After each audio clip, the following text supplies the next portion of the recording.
Yes, to some people in this town, 7 o'clock Thursday night in an ordinary week, every week is mighty important. For this is the time that the aviation-minded citizens of this community have set aside for their weekly Civil Air Patrol Squadron meetings as part of the national CAP program to help build American aviation. Key element in this program is the training of American youth, boys and girls between the ages of 15 and 17, future citizens of the air age. For new members of the Civil Air Patrol Cadet Corps, the training usually begins with a bit of history. May I have your attention, please? If it won't make you think we senior members of CAP are a bunch of museum pieces, I'd like to tell you how CAP got started. Actually, long before World War II, America's civilian airmen were organizing unofficially to make available to the nation, in case of emergency, their flying ability and their planes. Then, exactly 6 days before Pearl Harbor, Civil Air Patrol became an official organization. At first, we were under the Office of Civilian Defense. Later, the War Department. CAP members who were not in the armed services flew the coastline from Maine to Mexico, hunting Nazi U-boats. Of course, our job was to spot them and report their location. Often, we sighted ships in distress, located survivors, and sometimes even took part in their rescue. Many of us flew courier and cargo missions.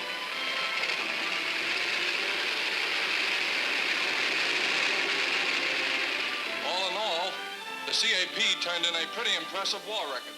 As a matter of fact, when the war ended, Congress, recognizing the important peacetime services CAP could render, specifically chartered the Civil Air Patrol to aid in the development of aviation and maintenance of air supremacy, to provide aviation education and training, and to assist in meeting emergencies. A short time later, by act of Congress, Civil Air Patrol was made an official auxiliary of the United States Air Force.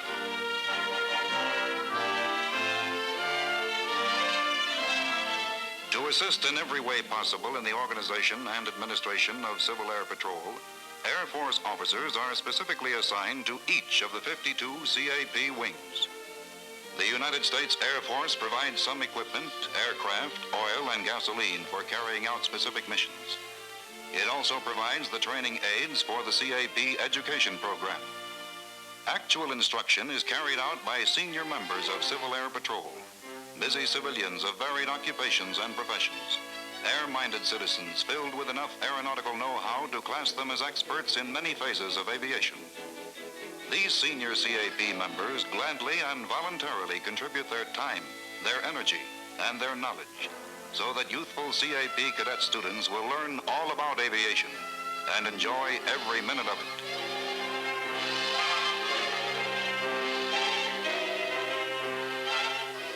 Classes are held in hundreds of towns and cities throughout the continental United States and in Hawaii, Alaska, and Puerto Rico.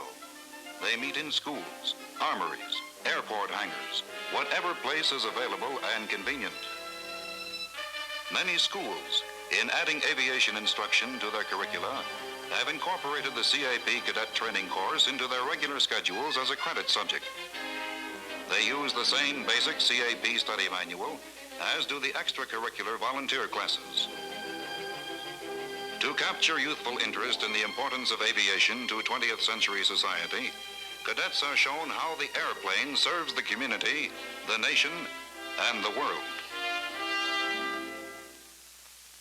We get right down to brass tacks, because the important thing is that we learn to really know airplanes. And we do exactly that. We learn the parts of every airplane by name and shape. Of course, there are always some cadets who think they know all the answers. The empennage, or tail assembly, includes a horizontal stabilizer to prevent nose pitching, elevators to control the angle of attack, the vertical... I guess she's got a right to her opinion. Anyway, we all learn a lot. Often new senior members of Civil Air Patrol sit in on our courses. Our veterans come to brush up a bit. Oh, we really dig into this deal pretty solid. We take up such subjects as the mathematics of aviation, the physics and engineering of flight, the science of meteorology, and the new airman's geography. Whenever possible, our instructors use what they call training aids. Make things a lot more interesting than just learning from the book. For example, we have engines that are cut away so we can look inside and watch to see exactly how they work. And if we still don't understand something, we can ask questions and get the right answers then and there. We also have working models of many other airplane mechanisms. Of course, every squadron doesn't have all this equipment, but all of us have enough training aids to make the course really exciting. No, we don't get actual flight instruction, but each of us gets a crack at working a link trainer. That's sort of a make-believe airplane that all the regular pilots use to check on how well they fly. We all get a chance to practice handling the controls. Oh, it sure feels like flying a real airplane. Yes, cadets enjoy their activities, but they also realize that their membership implies a serious responsibility to learn, to make the most of the opportunities given them by Civil Air Patrol and the United States Air Force. When they first come in contact with a complex subject like communications, they may falter a bit. But within a fairly short time, most of them are sending and receiving code almost as well as the instructors.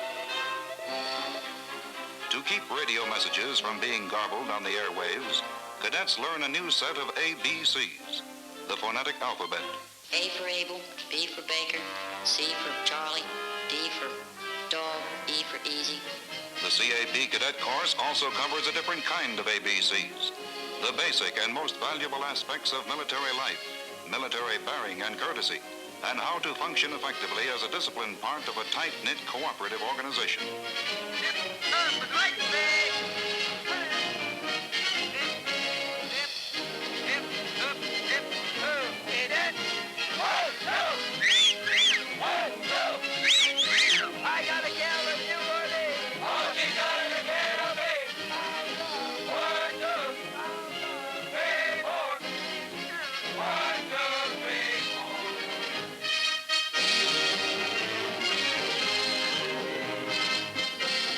Drill teams throughout the country vie eagerly for national honors because each year the winning team participates in an international drill competition with the Canadian Air Cadet League. Typical tool of the air age approach to international understanding is the International Air Cadet Exchange Program. Each year, several groups of cadets, selected on the basis of merit, are sent to various European countries as youthful air age ambassadors of goodwill to observe at first hand various phases of foreign aviation. Similarly, groups of air cadets from England, France, Switzerland, and other countries visit the United States. Throughout the year, all cadets are taken on weekend trips to nearby civilian airports. Interested parents frequently come along. Cadets are given an opportunity to go aloft as passengers on orientation flights with experienced CAP licensed pilots.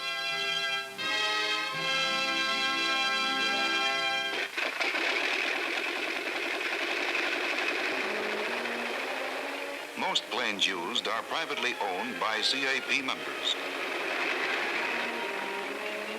Cadets study in action the fundamentals of air traffic control, the theory of which they learn in class. They see and hear how modern traffic control methods safely direct the landing and takeoff of numerous planes and keep strict control of the traffic pattern. Similarly, at the weather station, cadets see applied in practice the meteorological principles they previously covered in class. At every step of the course, theory and practice are blended to make for effective instruction and experience.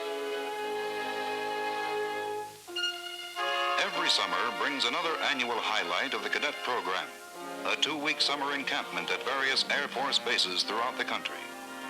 Every cadet participates in this required activity, which supplements their year-round training with intensive practical experience. Cadets live in military quarters and observe strict military discipline. This goes for us girls, too. We live in the same type of barracks, and our course of instruction covers just about the same ground. We cadets see for ourselves how a United States Air Force base operates. We observe, and sometimes we even do some work in the base repair and maintenance shops. Expert Air Force personnel take time out to instruct us in various phases of aviation in which each base specializes.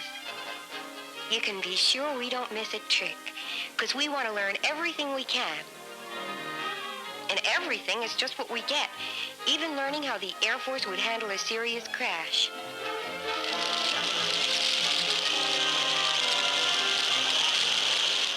In addition to ground instruction, we cadets also go up on frequent flights in standard Air Force planes.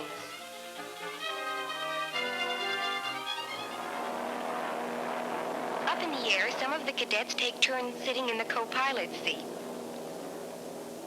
During the flight, we practice air observation and listen in on air communications. The fun side of things isn't neglected either.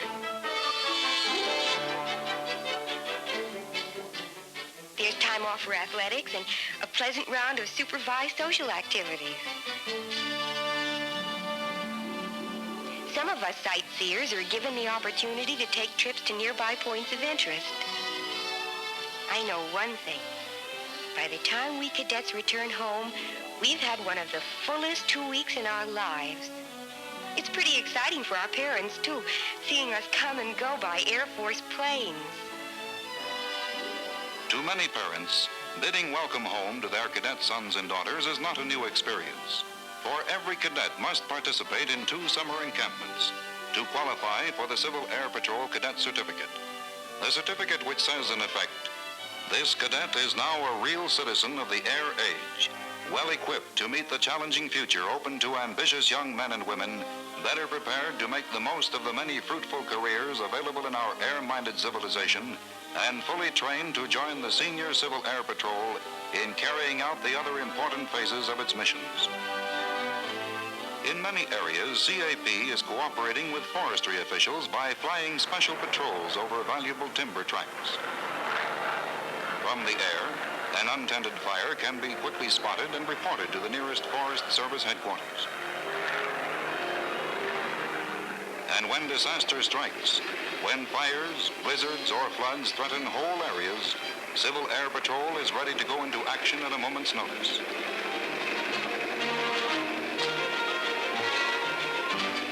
Then there are individual emergencies, when an experienced pilot and his plane can spell the difference between life and death.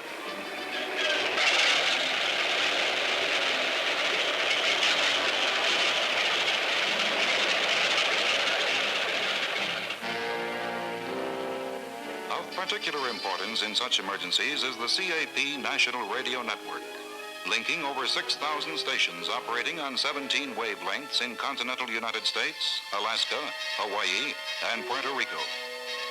So comprehensive is this CAP network, manned by more than 20,000 volunteers, that it practically guarantees national communications even if all other channels were cut off. Many a successful rescue mission can be credited to CAP operators who kept communication lines open when disaster struck. Stations are located practically everywhere. In wing headquarters, on airfields, in planes, in automobiles, in private homes and garages, and in CAP communications offices. Most installations have their own power plants and could continue functioning even if normal power lines were disrupted. To be ready for any emergency, they and all Civil Air Patrol personnel conduct frequent maneuvers. Operation Flood is commencing. All personnel report to the airfield at once. Repeat. Operation Flood is commencing. All personnel report to the airfield at once.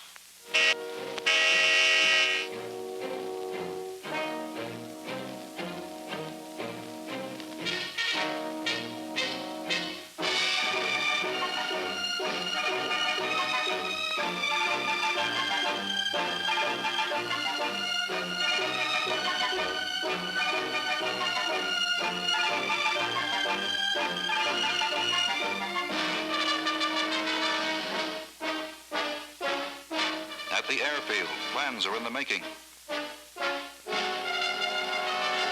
Sections of the maneuver area, presumed to be flooded, are marked off to be patrolled by planes available, and personnel at the plotting board prepare to keep track of every phase of the operation. Pilots are quickly briefed on their assignments, while mechanics prepare their ships for takeoff.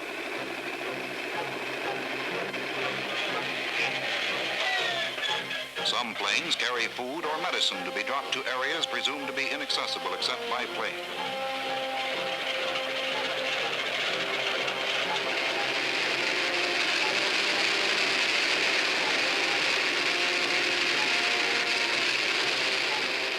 Other pilots take along cadet observers to search out supposedly imperiled houses and direct rescuers to the threatened points.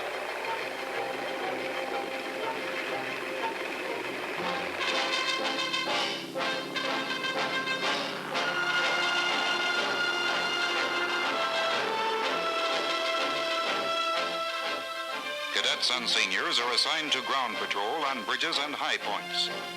They practice spotting impending danger while there is still time for rescue.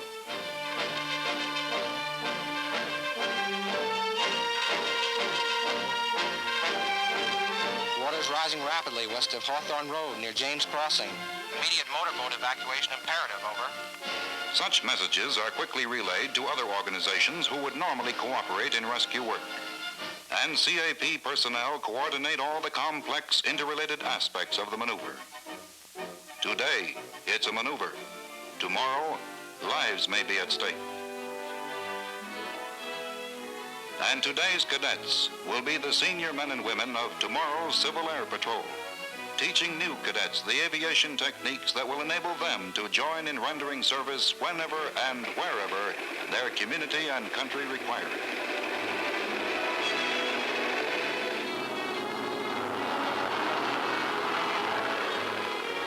For the United States Air Force looks to its official auxiliary, the Civil Air Patrol, to teach and practice today the air-mindedness and air knowledge upon which depends the strength of the entire nation and the peace of all the citizens of the world of tomorrow.